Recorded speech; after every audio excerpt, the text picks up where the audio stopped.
Нағыз ханша. Ертеде бір ханзада болған екен.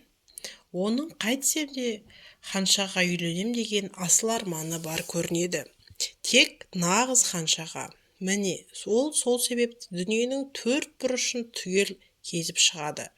Алайда өзі ойлағандай ешкім ұшыраспайды.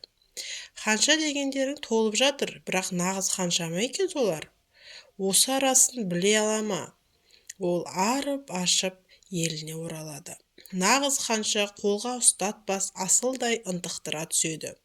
Бірде іңірде күн райы кілт өзгеріп, тау-тасты жаңғырықтатып, күн күркіреп, найзағай ойнап, жаңбыр шелектеп құйылады. Бұл неткен сұмдық? Кенет қаланың қақпасы сарт-сарт қағылды. Кәрі корольдің өзі шықты. Қақпа алдында бейтаныс ханша тұр еді.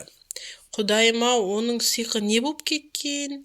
Жалбыраған шашынан, малмаңдай көйлегінен сорғалаған су кебісіне құйылып, асылып төгіліп жатыр. Сол түріне қарамай нағыз ханшамын деп қоймайды өзі. Оны біз әлі біле жатармыз, деп ойлады да, кәрі ханым ләм деместен жатар бөлмеге беттеді.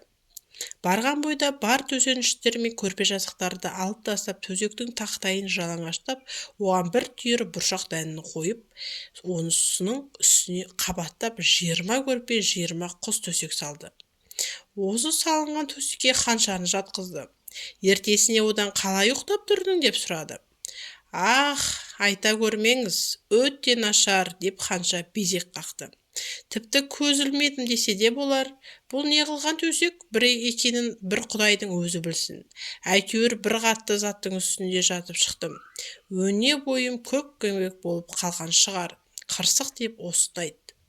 Міне, осы арада оның нағыз ханша екенін ешкімнің шүбәсі қалмады. 40 қабат көрпе астындағы бұршақ дәнінің қытырлағанын сезу тек асыл туған текті бекзаттарға ғана тән болса керек. Қалыңдық іздеп шарқ ұрған ханзадамыз оған үйленді.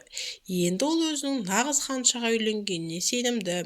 Ал бір түйірі бұршақты музейге жіберді. Әлдекім ұрлап кетпесе, ол әлі осында жатқан болуы керек. Ханзаданың үйлену тарихы міне осындай болды.